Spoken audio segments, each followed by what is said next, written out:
Good morning, grade 3s, and I hope it's going very well. You can get your booklets and open them on page number 50. Okay, so today we're going to do some multiplication and division. At the top, you are just going to do some multiplication. Now it says here, how fast can you answer the following, guys? So you have to try to do this without working it out on a piece of paper. Okay, it's to see, do you have mental maths? Are you able to do multiplication without working it out? Do you know that 4 times 3 is 12? Okay, it's to see how quick you can answer this block. So when you do this, don't try to work it out. Try to see if you know this by head, by your heart. Okay, now, this part is very important to listen. Okay, it says here you're going to color the blocks where the sum gives you a remainder. So some of these answers will have remainders and others won't. For example, 12 divided by 2 is 6. So there's no remainders over there. And over here, we have 13 divided by 2, but our answer is 4, and we have 1 remainder. Therefore, you must work them out. An easy way to do it, I'm going to do the example here. It was 13 divided by 3. Now, why do this one have a remainder? Okay, so an easy way, we have 3 groups, 1, 2, 3, and we have to divide 13 in them. Remember, each group has to have equal amount. They have to have the same amount inside each group. So we have to divide the number 13. So it's 1, 2, 3, 4, 5, 6, 7, 8, 9, 10, 11, 12. And then you see, okay, wait, now 13 will have to go there, because if I put 13 in here, it means this group will have more than these 2 groups. And we don't want that. We want each group to have the same amount. Okay. Therefore, 13 divided by 3, how many are there in the groups equally? 1, 2, 3, 4, 1, 2, 3, 4, 1, 2, 3, 4. So each group has 4 equal pieces, and we have 1 remainder. Therefore, it's 4 and 1, and therefore this block is colored, because you have to color all the blocks that has remainders. Okay, so you're going to work out these sums. If you know 15 divided by 5 already, and if you know your division and multiplication, you will know it's 3. So you're not going to color that block, because this block does not have a remainder. You are only going to color the blocks with remainders, okay? And this is an easy way to work it out. Remember, each group has to have the same amount. As soon as you see this group has more, then take that one out, and that one then will be the remainder. Okay? So that's what you have to do here. Now, here at the bottom, how do you know that a number can be divided by 3? So, how do you know? If you add the digits of a number, for example, 72 has 7 plus 2 plus it's 9, and you can divide that new number by 3. For example, 9 is divided by 3. So how do you know that a number can be divided by 2? Remember, if you can have equal groups of 2, then you know that number can be divided by 2. The same with number 5. If you can have a number and it can be divided equally into 5, then you know that number can be divided. Okay. But what they're saying here is, if you take 7 and 2, 7 plus 2 makes 9. 9 divided by 3 equals to 3. So you know that number can be divided by 3. Okay. So how do you know a number can be divided by 2? What should the number end with? The same with 5. What should the number end with so it can be divided by 5? Okay, then the next page.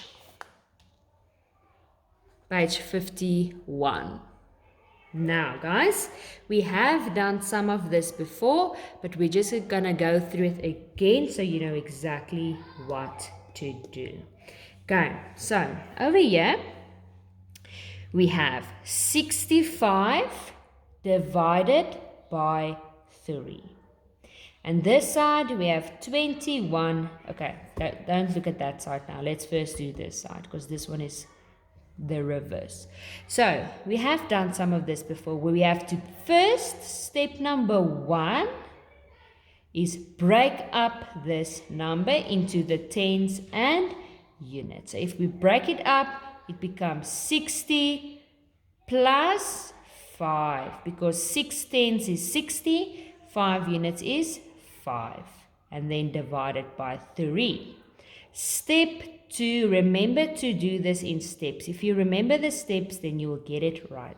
Step number 2, now you're going to take the tens and divide it by 3. So it's 60 divided by 3. And you're going to take the units and divide it by 3. So it's 5 divided by 3. Now, step number 3, you are going to do the division.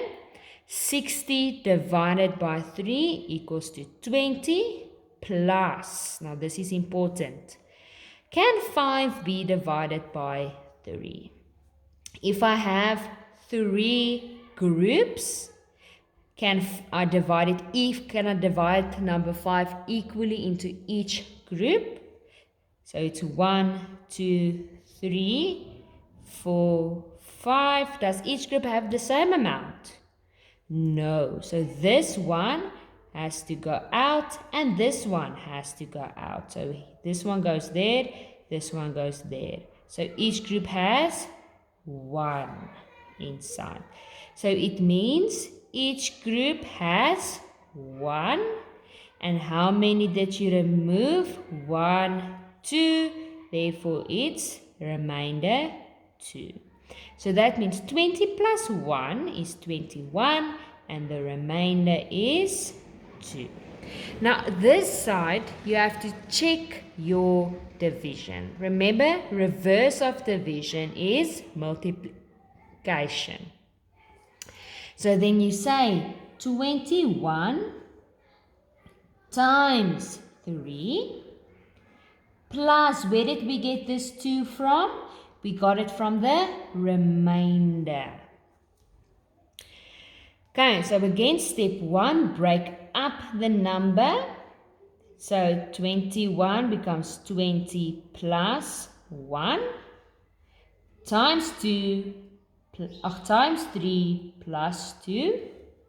Step 2, remember now, because we are doing multiplication, you have to now multiply the 10 with the 3 and you have to multiply the unit with the 3. Do you see? So then it's 20 times 3 and it's 1 times 3 plus the 2. Then the last part, you now do the multiplications. Okay, so then it's 20 times 3 will equal to 60. And then you have 1 times 3 will equal to 3. And then you have that 2 over there. So then you just add it all up to get your answer. Okay. And do you see your answer there and they are the same? Then you know it's correct. So this side you have to do the division. And this side you take your answer and you multiply it with that number to check if you did it correct. But if you follow the steps, then you will be fine. Remember, there are 4 steps each side. Okay. Then the last page of the day, 3D shapes, the properties of 3D shapes. Now remember, a while back I've posted a video on 3D shapes. You can just go look at that video again to remind yourself the properties of 3D shapes. Okay, so here we have balls, which we call spheres. Boxes, they are either a cube or they are a rectangular prism like a tissue box. Here we have cylinders, pyramids, and cones.